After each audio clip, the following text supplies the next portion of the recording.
Creating a dirt road in 3D isn't as easy as it seems. Because while asphalt roads can easily lay on top of any ground, a dirt road needs to be embedded.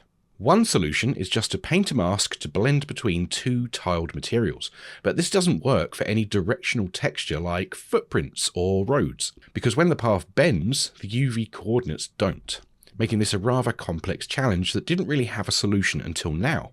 So we'll first make a curve stick to a mesh, then make that drive a mask for the material, and then if you're feeling adventurous, we'll also be creating separate UVs for it as well.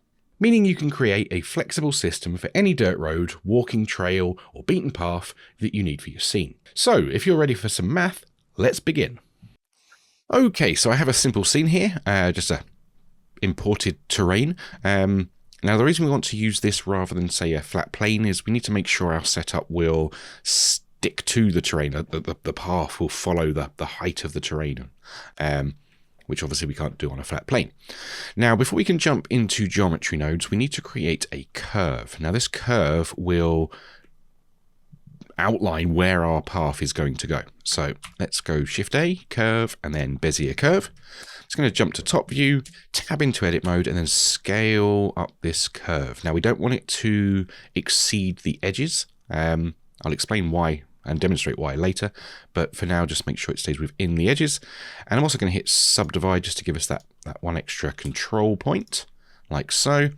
And now what I want to do is just make sure it's following the terrain in a way that would be relatively realistic, which, yeah, that actually works quite well. Awesome.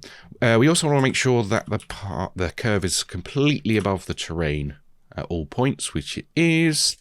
Cool. Okay, I'm just going to name it. We'll call it road control, like so. And now with the plane selected, I'm going to jump over to geometry nodes and hit new. So we have a nice new setup to get going with. Okay, well, let's give our node setup a name. Let's call it, I don't know, road projection. And then we're going to grab our control curve and drag it into our node setup. This will create a object info node with the curve already populated there. And it means that we can access this curve from in here, which is awesome. Now, our first task is going to be to take this curve and get it to stick to the height of the terrain, kind of like a shrink wrap. So what we need to do is add in a set position node, like so. And just for now, I'm also going to add in a join geometry node so we can, see what we're doing. Let's put that in there. Cool. Now, just to demonstrate, let's adjust this z-axis slider here, and you'll see that geometry node is now generating its own curve, but it doesn't affect our control, and that's exactly what we want. But just moving it up or down is not going to do the trick for us. We need it to, as I said, shrink wrap to the terrain below. Now, the way to do that is with a node you might not have used before, which is a raycast. Now, the way the raycast node works is whatever you feed into the target geometry will be the target of the rays. So we're going to feed in our terrain, like so. And then what we're going to essentially be doing is shooting out rays from this curve straight down, and then when it hits the terrain, it will return that position, and then we can use that to drag the curve down. So I hope that makes at least some vague sense. But the way to do that is really simple. You just connect the hit position to the position of the set position. Yeah, like that. And you'll instantly see that black line. The curve is now doing its best to stick to the height of the terrain. And if we were to add in a resample curve just after the object info node, we can increase the resolution of it essentially and make it stick even closer. I'm going to go for a value of about 30. And you can see it's sticking really nicely to the height of our terrain. Now, while pretty cool, there's actually not much we can do with this curve, because what the aim here is to create a mask that will then send to a material where the white part of the mask will say where the road's supposed to be, and the black part will say where the terrain's supposed to be, material-wise. And you can't actually do that with a curve. We need a mesh, so we need to turn that curve into a mesh. Ooh, I'm moving nodes around. Okay. So what we need is a curve to mesh node, which I'll drop in like so. And then much in the same way as you could jump into a curve and do that to make it a tube, we're going to be doing essentially the exact same thing, but within geometry nodes. And that's what this curve to mesh node will allow us to do. So let's add in a curve circle, connect that up like that. And then you see the curve here has turned into a little tube, which is perfect for what we're going to be using it for. I'm just going to slightly bring down the width of it, and we can lower this resolution. It doesn't need to be that high. So let's say, I don't know, 8. Yeah, that should be perfect. Awesome. Now that we have a mesh to work with, we can start to actually generate the mask to use in the shader, which is awesome. So let's jump into here and give ourselves a geometry proximity node. And I'll just connect that up like that. I'm still leaving this connected just for now, only for visualization purposes. We'll cancel that out in a minute. But what this node does is create a distance value based from one bit of geometry to the next. Now, the target in this case is going to be our tube, and the distance value will go to it'll be drawing at the starting position from the terrain. So what we need to do, in fact, let's visualize it first. I'm going to add in a viewer node. We'll connect our geometry. We don't want the join geometry. We want just the terrain on its own to the viewer node, and then the distance value, and then turn on that, and you'll see it's not quite the mask we want yet, but you'll see the curve is dictating what's going on here. Now, the reason we're getting two thick or two thin lines rather than a big thick one is it's literally trying to get to the geometry. Now, our geometry just so happens to be a tube, so it's going to be the distance from this bit or the distance from this bit. There's no geometry in the middle, so this isn't going to detect anything, which is why we get these little lines. But that's fine. We can use that. So instead, what we'll do is add in a map range like so, and now we can start to configure our mask how we want it. So I'm going to change this to a 1 and this to a 0 to invert it because I want the half to be white, and then we can start to play with these values to get the look we want. So if we start to raise the from min, for example, it will thicken out the white part of the mask and get rid of that sort of transition. And then if we increase this from max value, that will give us a bigger gradient for blending. Yeah. So let's say that's about there. Now that's looking a little bit thick. So what I'm going to do is lower the radius of my curve a little bit more, like so. And that will allow me to then draw this in a bit closer, like so. Excellent. Now our next little challenge here is we need to take this mask that we've created and send it to a material. So let's get rid of this viewer node. And now at this point, we can get rid of this join geometry as well. Just do that. Awesome. So we're going to add in a store named attribute node. And that does exactly what it says on the tin. It will store the attribute that you name. So I'm going to name it road mask. And then we can feed the value from this map range node into the value. And then if you go over to the modifier and look at internal dependencies, it says write road mask. So it's recording that data as a road mask, which we can use elsewhere. So let's jump over to our shading panel. And I'm just going to jump straight over to rendered mode. Let's just add in a light source so we can see what we're doing. That will do. And create a new material, which we'll call terrain. Excellent. Now what we can do is press Shift A, go to input, add in an attribute, and type in road mask. It is case sensitive, so make sure that it's exactly written like it is in the geometry node setup. And then if I take this factor value and just plug it into the color for now, there you go. It's transferred that mask over to our material. And now that we have that, we can get on with blending some materials together. So first we need some materials. So I'm going to press N in the 3D viewport, go to my Poliigon add-on here, and we're going to need a sand texture. In fact, let's look for desert sand, and I have one here. Now I'm going to make sure that I don't have my terrain selected here. I'm just going to, because we've selected it, will hit apply and it will override the material that we have. But if I don't have an object selected, it will just load the material into Blender, like so. So we've got that one, and I also need tire tracks, that one. Awesome. So that's our two materials imported. And now I can use those in this shader setup. So let's add in the sand one first of all.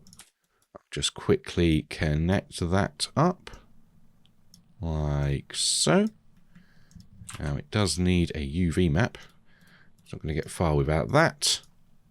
There we go. So now we can see our sand material appearing on our terrain. Lovely. I'd probably want to play with the scaling, but I suppose that will do for now. And we also need to bring in our tire tracks. So let's add that one in. I'll connect up the same UV map, and we'll just duplicate the principled shader and copy it copy what we did up there. The color roughness and normal is enough for this anyway. And then we'll add in a mix shader like so. So now we can blend between the two materials using this mix shader. Awesome. So now I deleted it, didn't I? We can bring in our attribute, road mask, and feed that into our factor value. And there we go. We now have one material for our path and one material for the rest of the terrain, which is awesome. Now, if you were using a material that isn't dependent on direction, you can actually be done now. You can call it a day and be done. But as you'll notice here, because this is a directional texture, i.e. it follows the direction of tire tracks, it's not quite working for us. And it doesn't matter what I do. I can try rotating this around. It's just not going to look right. It looks awful. Now, the reason for that is it's using the UVs from the plane. Yeah, it has no idea this curve is here, essentially. It just sees a blending mask, and it's getting its UV data from the terrain. So what we need to do next is go back into geometry nodes and create a set of UVs specifically for the road area. Okay, so jumping back into our nodes, the first thing I want to do is put this setup we've got so far in a frame, because it's doing its job and we don't want to mess with that. Keeps things nice and organized. We also need to do a little bit of prep work here. So let's take this store named attribute, duplicate it, place it in there, and we'll name this one road UV. Okay, now because UV is a vector, we need to change this type to vector, and then whatever we plug in here, which will be our generated UVs, will be baked into the road UV attribute. Okay, now finally, I'm just going to add in a join geometry node, place that in there, and again, this is just for previewing like we did before. And what I'll actually do is drag that all the way down here so we can plug things in and see what we're doing. Awesome. Okay, just so we can visualize what we're about to do next, let's go back to the grease pencil. We're going to be creating essentially a flat plane sort of shape that follows our curve like so, which will have its own UV data, which will then transfer via our new stored named attribute node here to our material. Let me just get rid of that. Okay, cool. So first of all, we need to create that plane or that shape. So we've got our set position node here that we created in the first steps, which does the raycast and shrink wraps the curve to the terrain there. So we'll borrow that and add another curve to mesh node like so. Now we added a circle in here last time because we wanted a tube, but this time we want a plane, so we need a curve line like so. And also jump over to wireframe mode so we can see what we're doing, and I need to connect this curve to mesh to our join geometry that I brought down. Cool. So, yeah, that's not quite the shape that we were hoping for. And that's just because we need to change some values here. So let's set this to 0. And then it's the X value that we're going to want to adjust. Now, if you just adjust the 1, then your curve is going to be at the edge of this. And we don't. We want it to be in the middle. So we need to lower 1 and raise the other. Now, I'm going to go with about 0.8. We want to make sure that we have enough UV space to completely cover the path and the transition, like the gradient of the mask. It all needs to be covered by a UV, otherwise you'll get some weird artifacts. Perfect. Cool. Okay, so we have our shape. I'm going to, at this point, delete this join geometry node and actually just look directly at the path because it's a bit easier to visualize what we're doing. So we need to get basically the factor data of this direction and this direction, and that will form our UV basically. So the way we're going to do that, and this isn't something that's easy to visualize, so you'll just have to bear with me on that, but we need a capture attribute node. I'm going to place that there, which is the curved line that we've got shrink wrapped to our terrain, and also there, which is the line that's making up the width of our shape here. Now, if I add in a spline parameter node, this has a factor output which I can feed into both of these, and then we have the information that we need. We've got the factor of this direction and the factor of that direction. Now it's just a matter of putting that into a vector, and that will form our UV. So we need a combine XYZ node, like so. And then we'll just feed in the X and the Y from these two capture attribute nodes. And that should be our UV data. Now, you might be tempted at this point to feed that into our road UV attribute up here. However, if you follow what this node's doing, so it's connected to our terrain geometry, okay? And then it's looking down here, it's reaching this combine node and these capture attributes. You'll notice that this is now orphaned, but that's important because that's our shape. That's our UV shape. So that has to be involved, otherwise none of this is going to work. So what we actually need is a sample nearest surface. Now this is a new node in Blender 3.4. It's replaced the transfer attribute node. In fact, yeah, the transfer attribute node has now become, I believe it's 3 different nodes. But yeah, the one we need is sample nearest surface. So we'll take the curve to mesh shape, this shape, feed that into our sample nearest surface. Then we can take this UV data that we've created, feed that into the value, and then we can run that all the way up to our attribute for the road UV. And then we just reconnect that. And that should be it. Fairly complex to wrap your brain around, but not that many nodes. So that's always a bonus. So in theory, we now have an attribute called road UV that's a vector that has UVs for our road. So let's jump over to shading. And the first thing we want to do now is, well, jump into rendered mode, that would help. Disconnect this UV map because that does no favors for us. And we'll add in a new attribute and we'll call this road UV. Again, remember it's case sensitive. Now, instead of taking the factor this time, we're going to take a vector value, feed that into the UV, and we should see our road vaguely following the path, which you can tell it is, but obviously we have some work to do. So let's, I'm just going to zero out, or set the scale back to 1, clear the rotation. I'm actually going to use a mapping node for this. I think it will work better for us. So let's drop that in there. And now it's just a matter of getting things to look correct. So let's scale this up a little. Now we can see the tracks are going in the wrong way. So we're going to want to rotate by 90 degrees, like so. And then it's just a matter of scaling it to get it how you want. Let's say about there. Yeah, that should do the trick. Now, obviously, these are two materials aren't designed to work. This is a muddy tyre track, this is sand. So we'll just have to make a few minor adjustments. Let's up the value and lower the saturation a little, maybe up the brightness, slightly change the hue. Yeah, something sort of like that. But yeah, this isn't a tutorial on making the on blending on getting two materials to look identical. It's about this path and the UV, so I think that will do.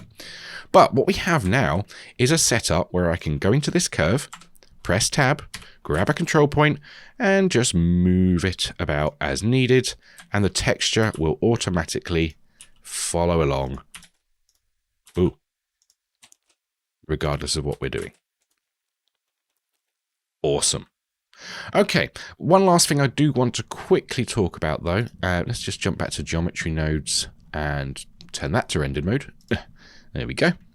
Now remember earlier we added in the resample curve to help our curve be able to glue better to our terrain. Well, it's also important for the UVs.